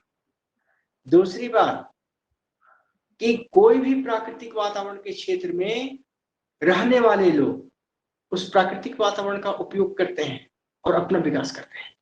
तो जब हम अध्ययन करेंगे तो बिना प्राकृतिक वातावरण के सांस्कृतिक वातावरण का वजूद नहीं हो सकता है, और बिना सांस्कृतिक वातावरण के लोगों के प्राकृतिक वातावरण की कल्पना भी नहीं हो सकती। तो दोनों एक दूसरे के लिए आवश्यक है, पूरक है। इसलिए आप मानव भूगोल को इस प्राकृतिक वातावरण यानी फिजिकल ज्योग्राफी से अलग नहीं कर सकते। ये बात भी ब्लास ने कही थी, दोनों के एकीकरण की बात कही थी। भले उसने मानव भूगोल लिखा था लेकिन कहीं भी भौतिक भूगोल को छोड़ा नहीं था, ठीक है, क्योंकि भौतिक भूगोल का अध्ययन प्राकृतिक वातावरण के प्राकृतिक भूदृश्य में ही हम करते हैं, ठीक है, तो छोड़ा नहीं था। तो इस तरह से। अच्छा, दूसरी बात मैं बता दूं कि ब्लास की एक सोच ये भी थी कि इसी पेज वाइज पूरे फ्रांस का और फ्रांस के बाद पूरे यूरोप का अध्ययन करें और हम जाने कि किस तरह से पूरे यूरोप में प्राकृतिक संसाधनों का दोहन हुआ है, संभववादी सोच का कितना विकास हुआ है, और इससे हमारे पूरे यूरोप में ये पता चल जाएगा कि प्रत्येक क्षेत्र में विकास की क्या संभावनाएं हैं और कितना विकास हुआ है। ये उसकी सोच में थी, लेकिन ये काम वो कर नहीं पाया था। तो जब ये काम वो नहीं कर पाया था तो उसका एक शिष्य आता है, नाम था उसका, कहाँ गया नाम, वेलो था, हाँ, कैमिलो वेलो था नहीं, लुसियन गेलॉय था। लुसियन गेलॉय उसी का शिष्य था और ये जानता था कि मतलब कि ब्लास ऐसा सोचते हैं। तब जब ब्लास खत्म हो जाते हैं तो अंतिम में लुसियन गेलॉय जो है वो इनके काम को पूरा करता है और पूरे के पूरे यूरोप का प्रादेशिक अध्ययन कर डालता है, ठीक है। 1927 में इस प्रादेशिक अध्ययन पर पहली पुस्तक आती है और आज भी विश्व में सबसे प्रमाणिक पुस्तक मानी जाती है प्रादेशिक अध्ययन पे ये किताब, ठीक है। तो गेलो ने ये काम किया था। इसी तरह से इनका दो सबसे बड़ा फेमस शिष्य था, एक था इमैनुअल मार्टोनी जो कि इनका दामाद भी था, और दूसरा था ये क्या नाम है, जीन ब्रूस, ठीक है। तो इमैनुअल मार्टोनी जो था एक भौतिकवादी भूगोल, मतलब कि भौतिक भूगोल का जानकार था, बहुत विद्वान था, भौतिक भूगोल का बहुत बड़ा विद्वान था, ठीक है। और इसी इमैनुअल मार्टोनी ने एक शुष्कता इंडेक्स का निर्धारण किया जिसके आधार पर मरुस्थलों का वर्गीकरण किया जा सके, ठीक है। और उसी आधार पर उसने विश्व के मरुस्थलों के वर्गीकरण करने की योजना भी बनाई थी। इसी तरह से उसने शुष्कता इंडेक्स का निर्धारण किया। इसके बाद क्या कहते हैं कि मार्टोनी जो है जब कुछ उनकी किताब जो लिख रहे थे ब्लास वो पूरी नहीं हुई थी, तो जितने उनके नोट्स थे इस सब को लेकर उनकी किताब जो ह्यूमन ज्योग्राफी है उसको पूरा किया था, ठीक है। इसी तरह से यही 2-3 काम इसके बने थे। ये जलवायु विज्ञान में और भौतिक भूगोल में पूरा जीवन इसका लग गया उसके विकास करने में, और भूगोल में यही एक ऐसा था फ्रांस के भूगोल में जो भौतिक भूगोल लेता था। ये भी क्वेश्चन पूछा जाता है कि फ्रांस में एकमात्र भौतिक भूगोल वेत्ता कौन है, तो मार्टोनी, ठीक है, ये उनका दामाद बेटा। दूसरा है आपका जीन ब्रूस। जीन ब्रूस जो है, तो मैंने शुरू में ही बताया था कि जीन ब्रूस ने मौलिक संकल्पना दी थी, जिसमें आपको सबसे पहली बात आती है संभववादी विचारधारा के कारण जो पूरे विश्व स्तर पर संसाधनों के दोहन की होड़ लगी हुई थी, उस होड़ के कारण पूरे विश्व की अर्थव्यवस्था को अपहरणीय अर्थव्यवस्था या लूटपाट की अर्थव्यवस्था या डकैती अर्थव्यवस्था कहा, क्योंकि यहाँ पर सारे लोग संसाधन का अधिकतम उपयोग करने में लगे थे, अधिकतम कमाने के चक्कर में लगे थे, इसलिए कहा था। दूसरी बात की जीन ब्रूस ने अपना 2 सिद्धांत का प्रतिपादन किया था, एक था प्रिंसिपल ऑफ एक्टिविटी और दूसरा था प्रिंसिपल ऑफ इंटरेक्शन। एक्टिविटी मतलब क्रियाशीलता का सिद्धांत और इंटरेक्शन मतलब अन्योन्य क्रिया का, एक दूसरे के साथ जो क्रियाएं करते हैं उसका सिद्धांत। तो उन्होंने कहा कि भौतिक और सामाजिक घटनाओं में जनरली अन्योन्य क्रियाशीलता ही पाई जाती है, एक दूसरे पर निर्भरता ही पाई जाती है। जिससे प्रकृति के संसाधनों पर निर्भर है मानव, और वो अपने तकनीकी ज्ञान के आधार पर और बौद्धिक ज्ञान के आधार पर उसका उपयोग करता है, और उसी उपयोग के आधार पर अपना विकास करता है, अपने रहन सहन के तरीके बदलता है। इसी तरह से क्रियाशीलता का सिद्धांत के अंतर्गत उन्होंने दिखाया कि किस तरह से हम मिट्टी का, वन का या फिर इन सब चीजों का विनाश करते हैं, और इसी विनाश या अधिकतम उपयोग के आधार पर उसने इस व्यवस्था को अपहरणीय अर्थव्यवस्था भी कहा था। इसके अलावा हाँ, दो चीजों का प्रतिपादन किया था भूगोल में इसलिए कि भौगोलिक अध्ययन अगर करना है किसी क्षेत्र में तो दो आधारभूत चीजों का अध्ययन जरूर आपको करना पड़ेगा, बिना उसके किए भूगोल पूरा ही नहीं होता है। एक तो जल का वितरण मानचित्र, क्योंकि जितनी आर्थिक क्रियाएं हैं मानव की, खास करके प्राथमिक क्रियाएं, कृषि जल पर ही आधारित है।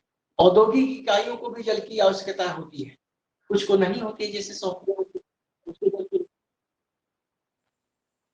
जल की आवश्यकता नहीं है, लेकिन अन्य औद्योगिक इकाई, जितनी बड़ी औद्योगिक इकाई हमको जल की आवश्यकता है।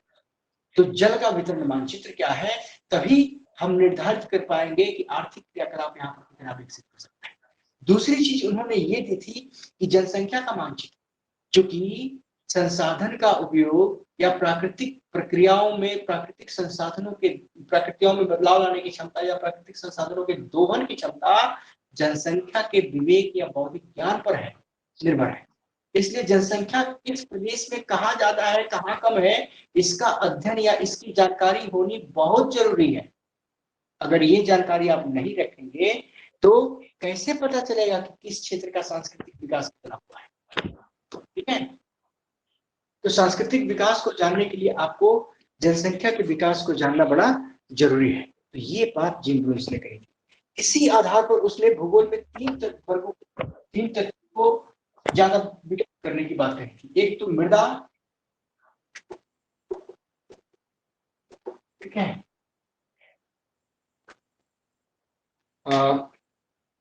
मृदा के अनुत्पादक प्रयोग, जिसमें मृदा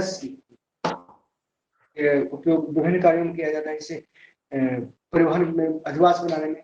इसी तरह से पक्षियों और क्या कहते हैं वनस्पतियों पर विजय पाना, जैसे पशुओं और वनस्पतियों पर, जैसे कृषि कार्य करना, वनस्पतियों पर विजय, एक के जंगल को हटाकर अपने तरह की का जंगल लाना, जिससे खाद्यान्न का उत्पादन होता है। पशु में से कुछ पशुओं को क्या कहते हैं घरेलू पशु बना लेना, गाय, बैल, भैंस, बकरी, घोड़ा, कुत्ता।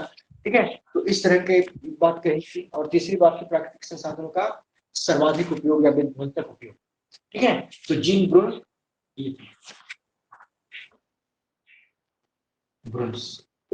ठीक है, जिम ब्रून्स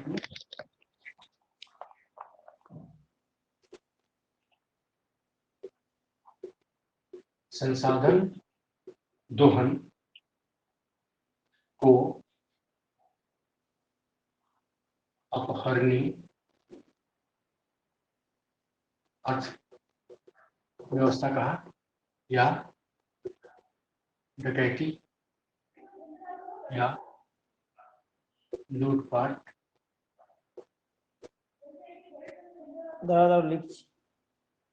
की अर्थव्यवस्था। ठीक है, दूसरी बात,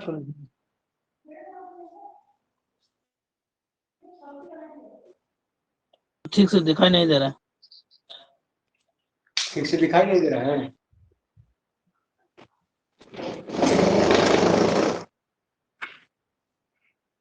क्या अब दिखाई दे रहा है? हाँ सर। तो संसाधन दोहन को अपहरणीय अर्थव्यवस्था कहा, या डकैती या लूटपाट की अर्थव्यवस्था कहा, या इसी को विध्वंसात्मक अर्थव्यवस्था नाम दिया। तो ये क्वेश्चन कई बार आ चुका है कि ये शब्द किसने उपयोग किया था। ठीक है, तो ये शब्द जिम ब्रून्स ने उपयोग किया था। जिम ब्रून्स। हाँ, इसी तरह से principle of activity, principle of activity यानी क्रियाशीलता का सिद्धांत, और दूसरा सिद्धांत दिया था प्रिंसिपल ऑफ इंटरेक्शन, अन्योन्य क्रिया का सिद्धांत। ठीक है,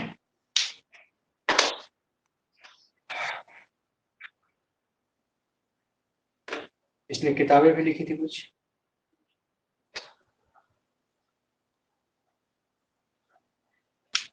पहली किताब है जियोग्राफिक ह्यूमन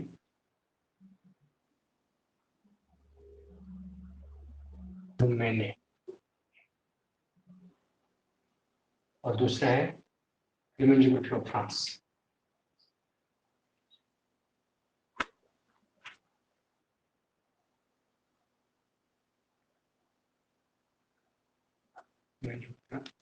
फ्रांस।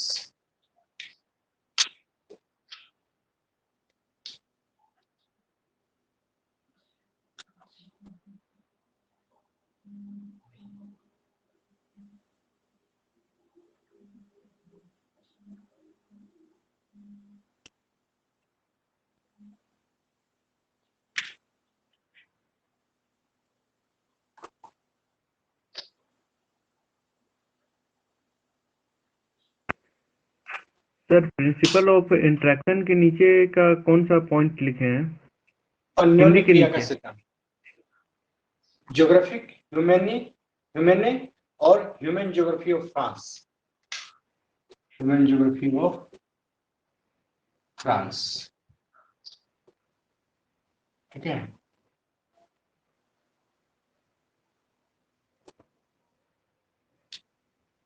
तो ये बात उसने कही थी।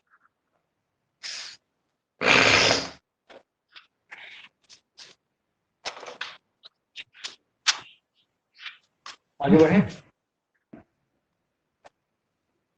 यस सर, ये लिख लिया आप लोगों ने? लिख लिया सर। Yes sir. ठीक है, इसके बाद आते हैं अल्बर्ट डिमांजिया।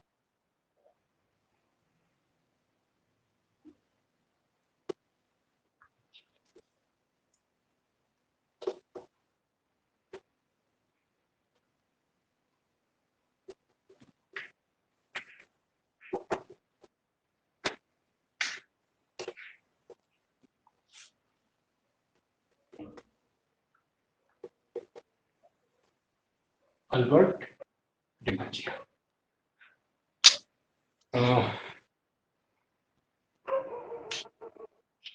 क्या 1812 है।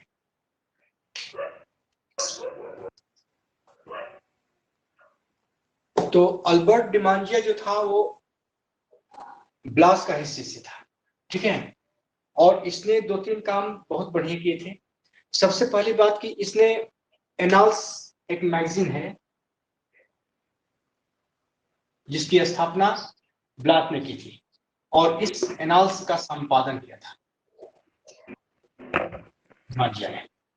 दूसरी बात कि इसका उपयोग, इसका सबसे ज्यादा जो मानव भूगोल के विकास पर ही रहा था, इसलिए इसने फ्रांस के ग्रामीण अधिवासों का अध्ययन किया। फ्रांस के ग्रामीण अधिवासों का अध्ययन किया। ये हो गया दूसरी बात। तीसरी बात कि इसकी कुछ रचनाएं बड़ी फेमस हुई, लेकिन उसके पहले एक और चीज जान लीजिए कि इसने ग्रामीण अधिवासों का अध्ययन करने के बाद एक वर्ड दिया, जियोग्राफिकल मिल्यू। जियोग्राफिकल मिल्यू, ठीक है। अच्छा, ईयू है ये जियोग्राफिकल मिल्यू। इसको हिंदी में कहते हैं भौगोलिक परिवेश।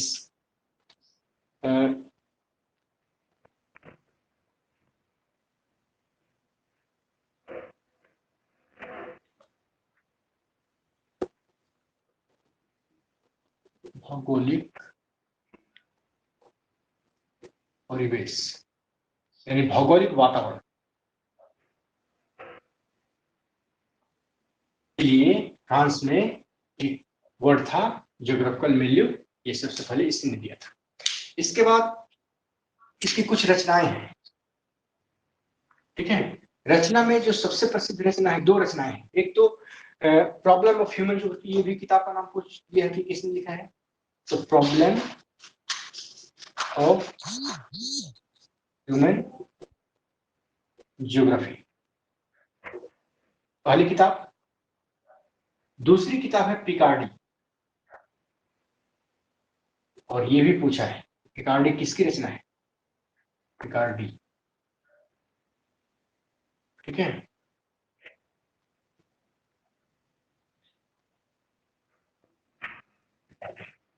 इसकी रचना है। तो डिमांजिया से आपको खास करके मैंने जो देखा है, ये 3 प्रश्न को आते देखा है। ज्योग्राफी वैल्यू शब्द किसने दिया था, और दूसरा क्वेश्चन है ये देखा है कि पिकार्डी, हाँ, ये किताब का नाम प्रॉब्लम ऑफ ह्यूमन ज्योग्राफी, तो ये सबसे ज्यादा पूछे गए हैं, ठीक है।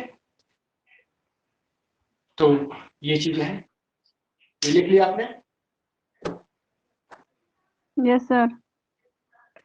यूनेस जी सर। सर लिख रहे सारे लोग हो गए? हैं सर। ठीक ठीक, मैं रुक जाता हूँ।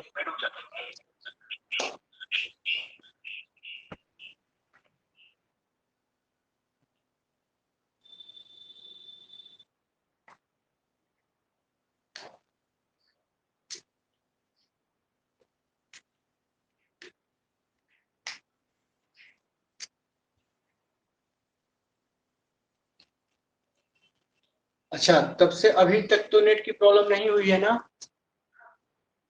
No sir. नहीं सर। ठीक, हमको उम्मीद है कि ये अभी प्रॉब्लम ठीक है। धीरे धीरे ये प्रॉब्लम नहीं होगी, ठीक है। तो अगर प्रॉब्लम हो जाए तो घबराइए मत, सब ठीक हो जाएगा। आगे बढ़े, मिटा रहा हूं मैं। Yes sir.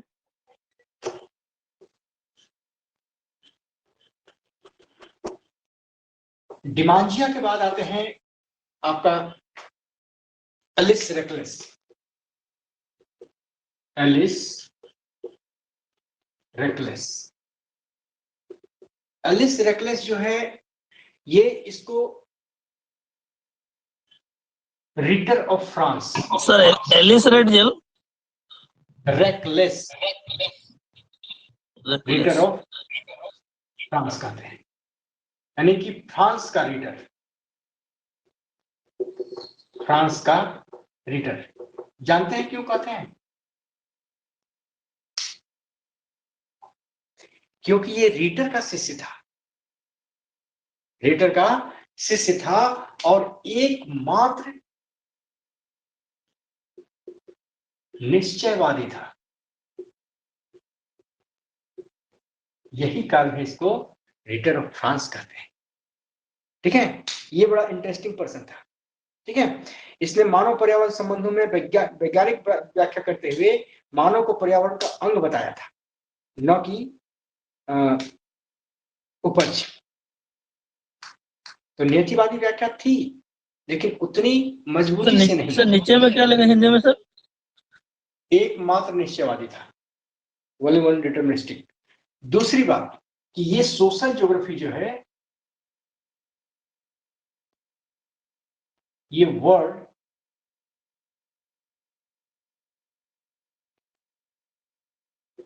इसी ने दिया था, coined social geography, coined the word social geography, ठीक है। यानी सोशल ज्योग्राफी शब्द जो है इसी ने दिया था, याद रहेगा? ठीक है, तो कल पता चलेगा। रचना की बात करें, ठीक है, तो इसकी किताब है ला टेरे, ला टेरे, ठीक है। इसके अलावा फिजिकल ज्योग्राफी,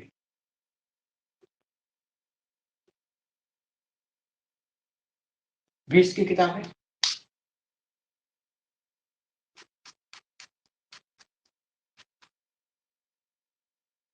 इसमें नीचे लिख लीजिए कि मानव पर्यावरण संबंधों की वैज्ञानिक व्याख्या करते हुए,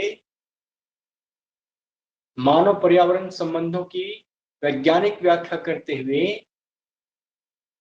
रेकलस ने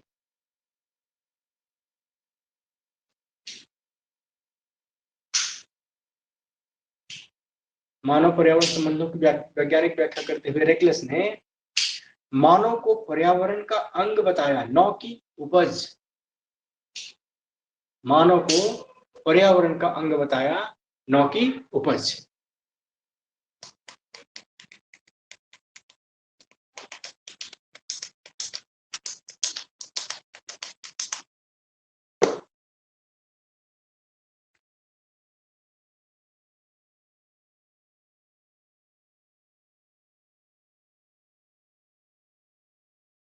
क्या बोला सर?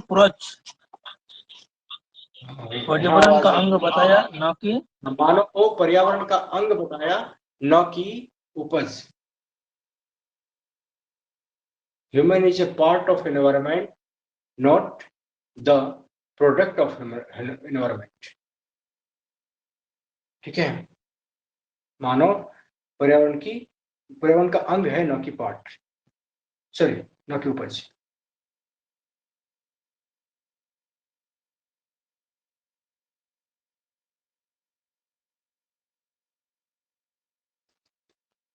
हो गया, आगे बढ़े, मिटा दो इसको। हमको लगता है हो गया। इसके बाद नेक्स्ट इंटरेस्टिंग पर्सन है ली प्ले, एफ ली प्ले। ठीक है, ये फ्रांस का एक बहुत बड़ा समाजशास्त्री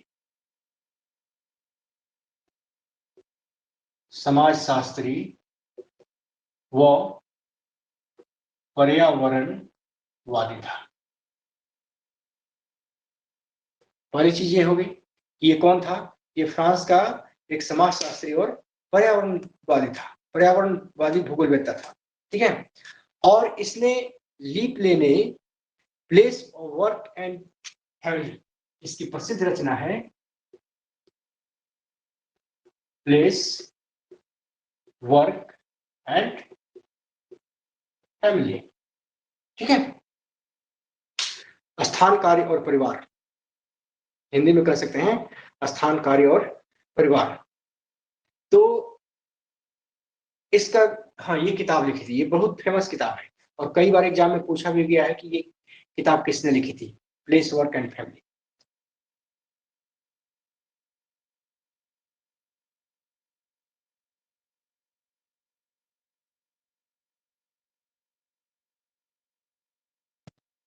और इस किताब के माध्यम से इसने पूरे समाज को पर्यावरण के साथ, पूरे समाज की क्रियाशीलता को पर्यावरण के साथ जोड़कर दिखाने की कोशिश की थी। ये बहुत अनूठा काम था और यही कारण है कि अभी भी एक किताब का नाम पूछा जाता है, ये किताब किसने लिखी थी। ठीक है, इसी का एक शिष्य था गैडिस। ये लिप्ले जो है फ्रांस का था। ठीक है, लेकिन इसका शिष्य जो है ये था गैडिस, नाम सुना होगा, इसका अनुयायी था, शिष्य था। ये गैडिस स्कॉटलैंड, ब्रिटिश का था,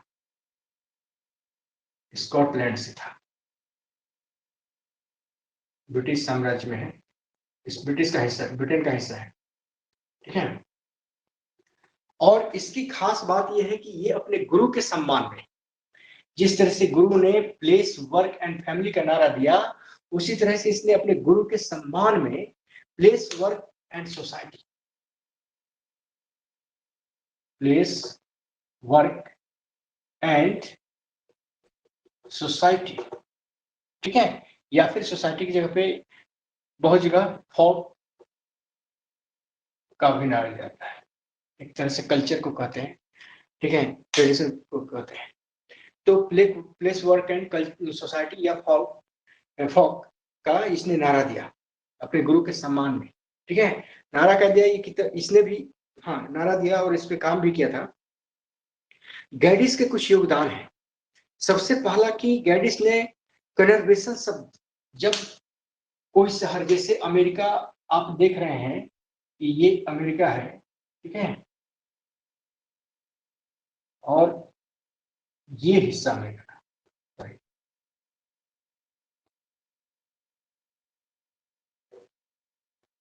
दिखाई दे रहा है आप लोगों को? ये हिस्सा अमेरिका का यहाँ से यहाँ तक पूरा नगर लगातार बढ़ता है चला गया, हजारों किलोमीटर लंबा नगर है। तो ऐसे नगर जिसमें कई नगर शामिल, सैकड़ों नगर शामिल, ऐसे नगर को क्या कहते हैं? कनर बेसन, सन नगर हिंदी में। ठीक है, तो ये कनर बेसन जो शब्द है, ठीक है, ये दिया, क्या क्या दिया? पहला कनर बेसन यानी सन्नगर, ये शब्द सबसे पहले इसी गैडिस ने दिया था। ठीक है, दूसरी बात कि इसने किताब लिखी थी cities in evolution, cities in evolution, विकास में शहर। ठीक है, और ये बात तो आप जानते ही हैं कि प्लेस वर्क एंड सोसाइटी का इसने नारा दिया, का नारा दिया, अपने गुरु के सम्मान में नारा दिया था। ठीक है, यानी उसी कार्य को आगे बढ़ाने की कोशिश की थी। एक तरह से गुरु को दिया गया सम्मान ही था। जब आप हमसे पढ़ते हैं और मेरे ही काम को आगे बढ़ाते हैं तो यही मेरा सम्मान होता है, वैसे ही इसने भी किया। ठीक है, अब आते हैं लीप्ले के बाद ब्लैंचार्ड।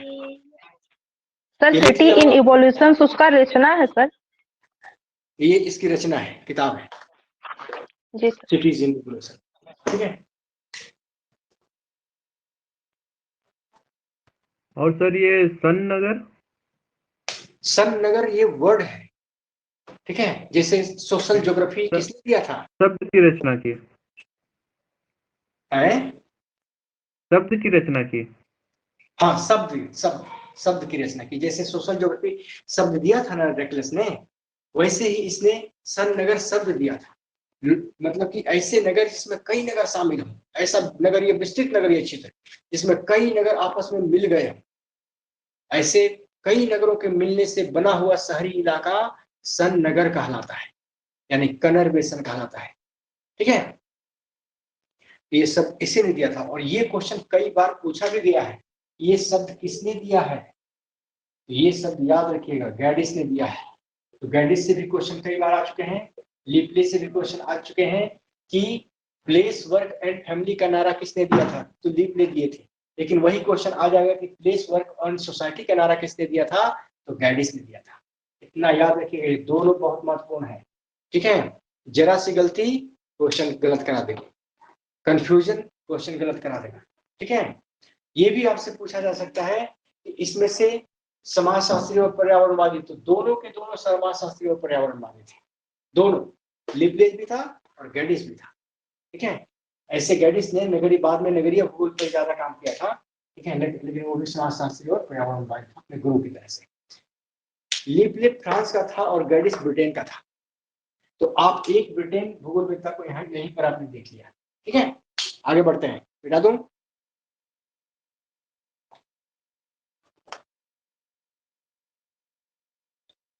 Yes sir. चलो,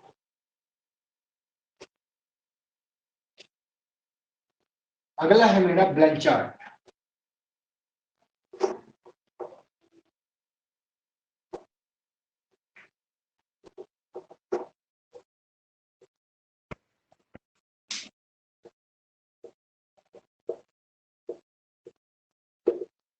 ठीक है, तो ब्लैंचार्ड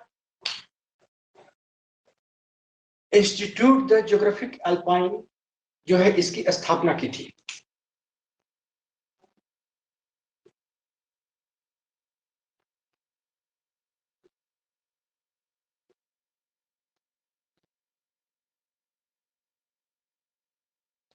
ज्योग्राफिक अल्पाइन।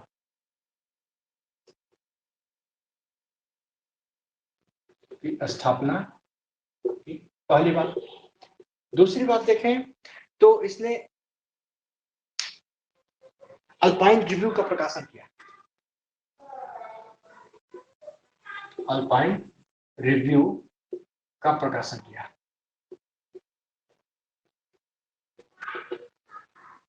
ठीक है sir, institute of the geographic alpine.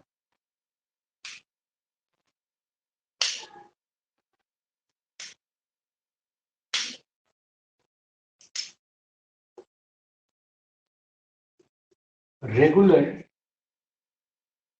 School of urban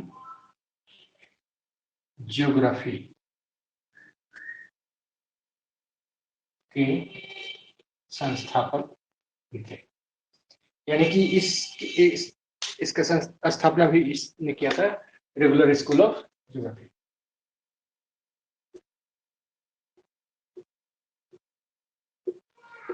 urban geography,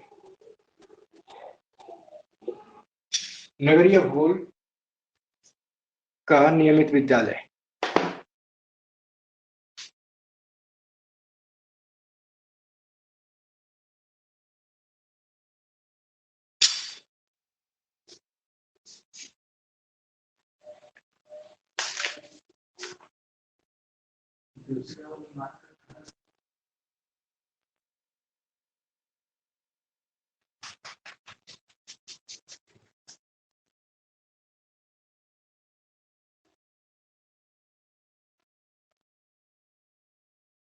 ठीक है, तो संस्थापक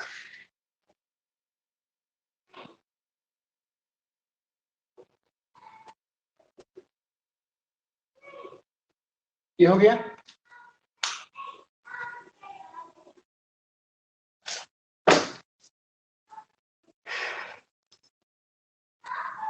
इसकी एक प्रसिद्ध किताब है मेथोडोलॉजी ऑफ अर्बन ज्योग्राफी।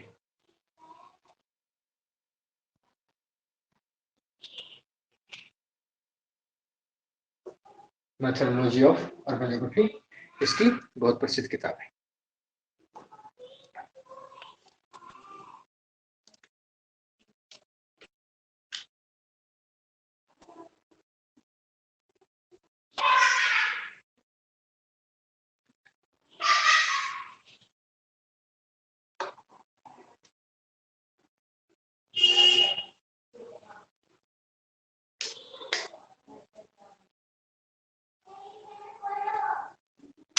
चलिए, मेरे ख्याल से कर लिया होगा आप लोगों ने।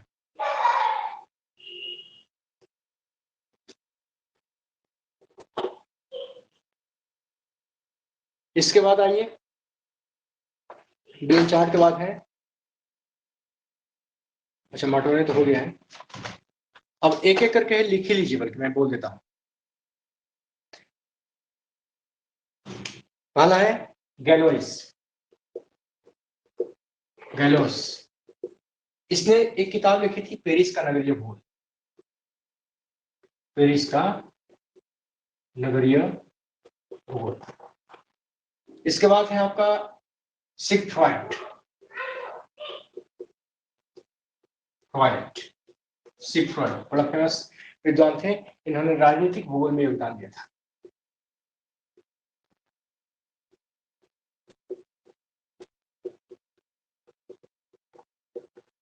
सर लास्ट में क्या, सिगफ्रायड? हाँ, सिगफ्रायड, ठीक है, राजनीतिक भूगोल में योगदान दिया था और बताया था कि फ्रांस के राजनीतिक चुनाव में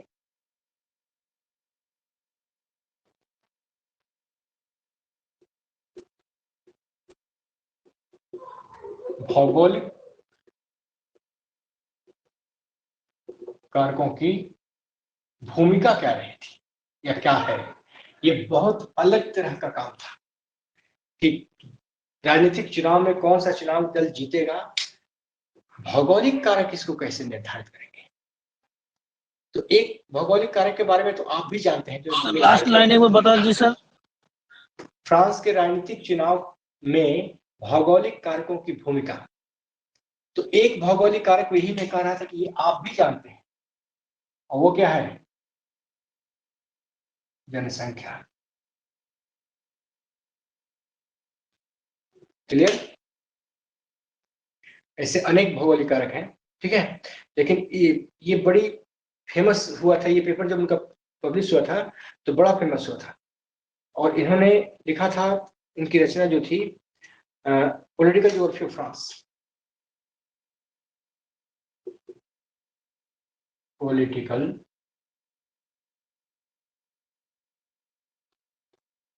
ज्योग्राफी ऑफ फ्रांस, फ्रांस का राजनीतिक भूगोल इनकी प्रसिद्ध रचना है। इसी तरह से एंसल है। एंसल ने यूरोप का राजनीतिक भूगोल लिखा, यूरोप का राजनीतिक भूगोल, ये इनकी किताब है। तो फ्रांस का राजनीतिक भूगोल सिगफ्रॉइड ने लिखा, और यूरोप का राजनीतिक भूगोल एंसल ने लिखा। इसी तरह से अगले हैं विद्वान डुबॉय।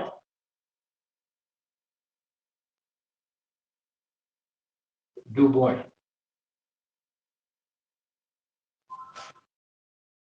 ठीक है। डुबॉय जो है औपनिवेशिक भूगोल के क्षेत्र में योगदान दिया।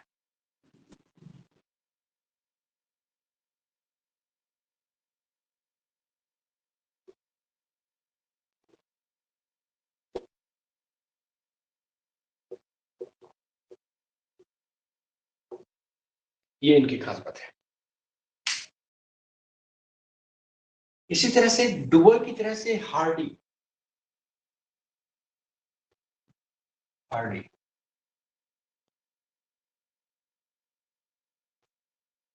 इन्होंने किताब लिखी कॉलोनियल ज्योग्राफी, यानी औपनिवेशिक भूगोल। ये इनकी किताब थी हार्डी की, और ये क्वेश्चन भी आ चुका है, कॉलोनियल ज्योग्राफी किसने लिखा था?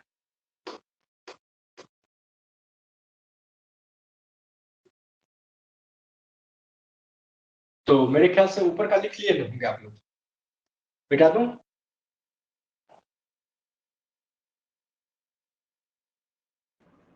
Yes sir. पहला मिटाता हूं, दूसरा मिटाता हूं। सर नीचे वाला क्या है सर? नीचे वाला डुबॉय है, इसने औपनिवेशिक भूगोल के क्षेत्र में योगदान दिया। दूसरा है हार्डी, इसने कॉलोनियल ज्योग्राफी यानी औपनिवेशिक भूगोल, ये किताब का नाम है जो लिखा था। इसके बाद आते हैं जीन गॉटमैन। जीन गॉटमैन, ठीक है।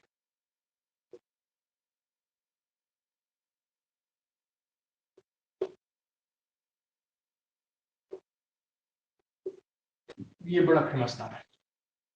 फेमस नाम इसलिए भी है कि ये जो है मेगालोपोलिस,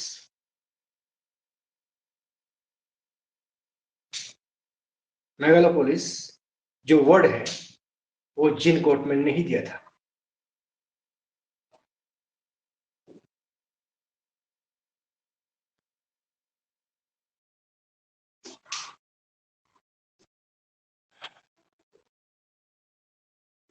मेगालोपोलिस,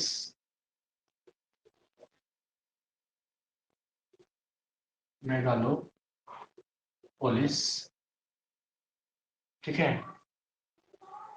सॉरी,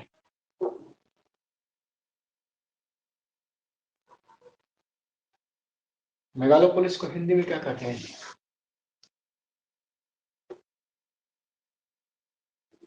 शब्द और संकल्पना का प्रतिपादन इन्होंने ही किया था। यानी ये वर्ड, और ये भी क्वेश्चन पूछ चुका है ये शब्द सबसे पहले किसने दिया था। ठीक है, तो ये किताब ही लिख दिया था मेगालोपोलिस।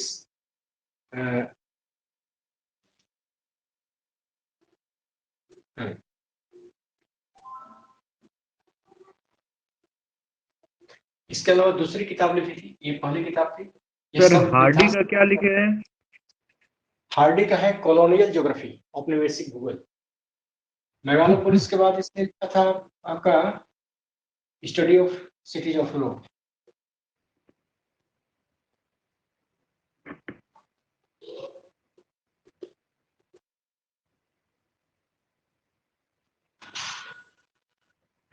Cities of Europe. और तीसरी किताब थी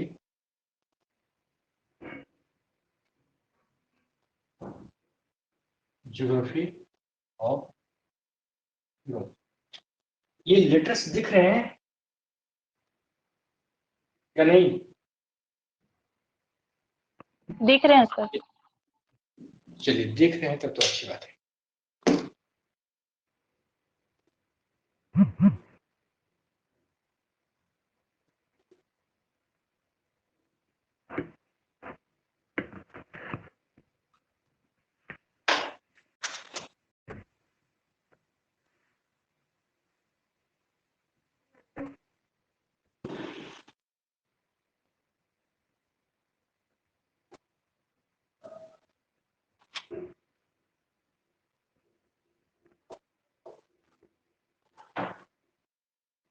हो गया?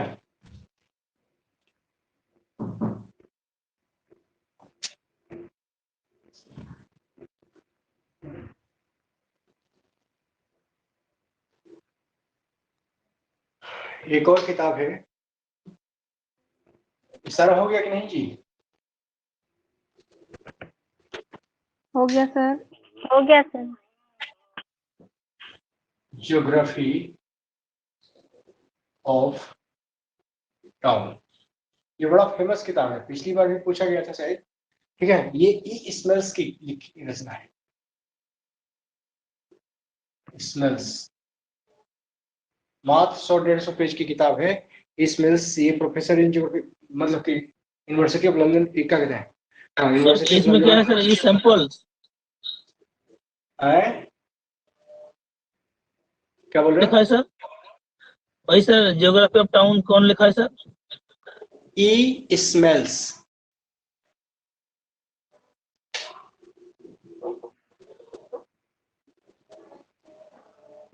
स्मेल्स, ठीक है, इसने लिखा है।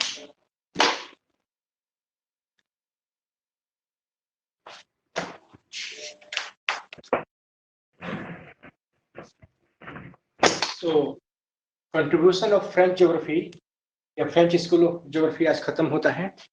इसमें और भी एक आध चीजें छूट रही है, जिससे description of the possibilism, gender divide and phase, ये सब जो है मैंने बहुत लंबा करके आपको नहीं लिखा है।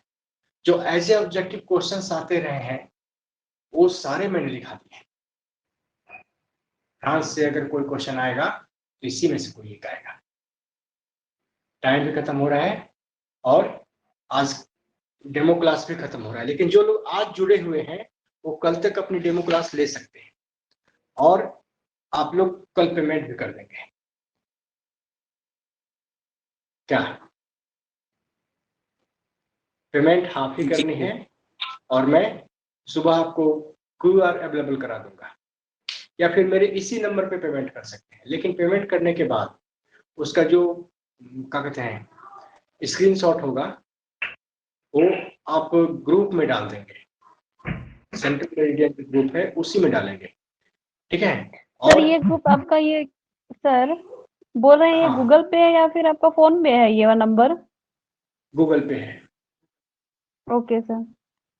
ठीक है, उससे कोई दिक्कत नहीं है। अगर आप QR अगर मिलता है तो किसी से भी आप डालेंगे तो एक्सेप्ट करेगा, उसमें कोई फर्क नहीं पड़ता है, ठीक है। तो मैं 2 QR उपलब्ध करा दूंगा, एक भीम ऐप पे भी है, उस पर भी डाल सकते हैं QR, ठीक है। या फिर नंबर, जो नंबर आपने सेव किया हुआ है इस नंबर पे भी डाल सकते हैं, फोन नंबर डाल के। लेकिन पेमेंट हाफ होनी चाहिए जितना है उसका पहली पेमेंट है। और दूसरी बात की ये क्या मैं बोल रहा था, पेमेंट होने के ठीक बाद स्क्रीनशॉट आपको ग्रुप जो सेंट्रल मेरिडियन है उसी में डालना है, समझ रहे हैं? Yes sir. जी सर। तो कल आज हमें लगता है कि नेटवर्क की उतनी ज्यादा प्रॉब्लम नहीं रही शुरुआती समय को छोड़ के।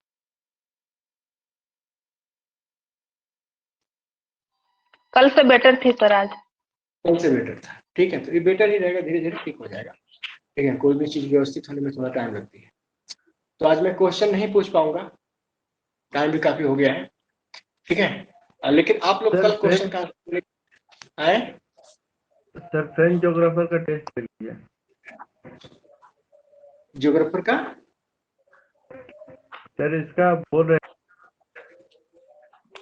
क्या? साफ साफ नहीं।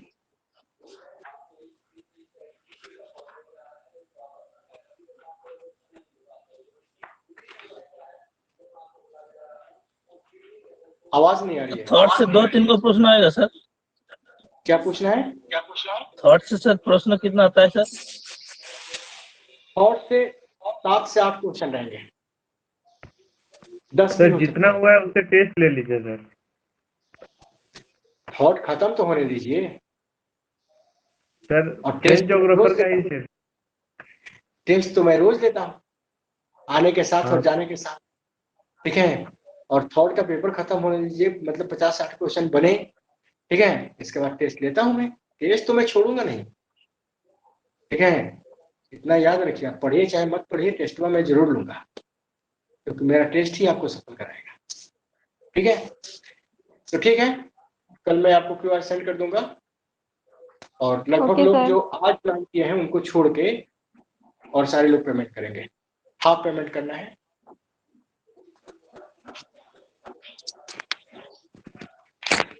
Thank you sir. Okay, thank you and good night. Thank you sir, good night good night sir. Good night sir. Good night.